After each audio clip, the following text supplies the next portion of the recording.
Hi everybody, my name is Owen and I'm here to talk about the December 31st, 2018 storm system. Now, I chose this storm system because it had a lot to forecast. There was blizzards, there were storms, there was just a lot of rainfall and flooding, and there was a lot to forecast for this. So I chose this event as an important one to look at to learn for the future. So as you can see behind me, I have a loop of the radar from that day's event.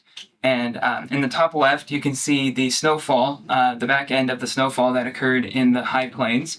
And on the backside of that, after the snow left, there was a blizzard, whiteout conditions with brutally cold temperatures and wind chills, and a lot of snow just blowing around, making conditions really difficult to drive in and hard to see. So difficult forecast up there, as well as down here in the Ohio Valley, a line of storms that you can see rolls through towards the end of the loop. And that line of storms actually brought some severe weather as well, including 3 EF1 tornadoes.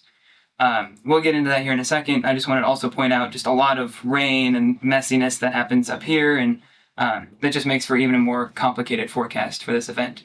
So I'm looking here at one specific tornado that occurred in southern Indiana that day. And so on the very top left, you can see radar reflectivity, which is what you will typically see in a weather broadcast on TV. And this shows the highest areas of rainfall. Take that at the same time as what's right behind me, and you'll see the radar reflectivity, or the radar velocity. And from the velocity, you can see a high difference in the colors in a small area. And that shows a large difference in the winds in a very small area, showing that there could be rotation there. And indeed there was, and there was a tornado. So bottom left, you can see some damage from that event, some roof damage from the tornado.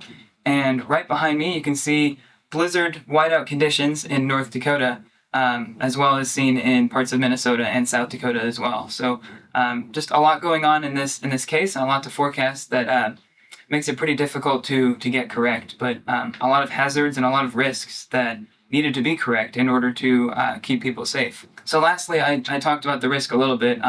This is kind of a way to quantify this risk. So I'm showing the SPC, the general outlook, and then tornado and wind risk from that day. And as you can see, the wind risk was decently forecasted, but given the amount of reports, maybe a little bit more of an emphasis on the wind would have been good. At the same time, tornado was the big forecast that was not quite gotten correct. The tornadoes that did end up occurred outside of the bullseye area. And so this is an important case to look at, to dive into, and that's kind of what my research is going to do here, is to learn more about these marginal cases where things like tornadoes could happen, but they could not, and trying to pinpoint where they happen and why they happen in order to properly make better forecasts for events like these in the future to keep everybody safe and healthy. Thank you.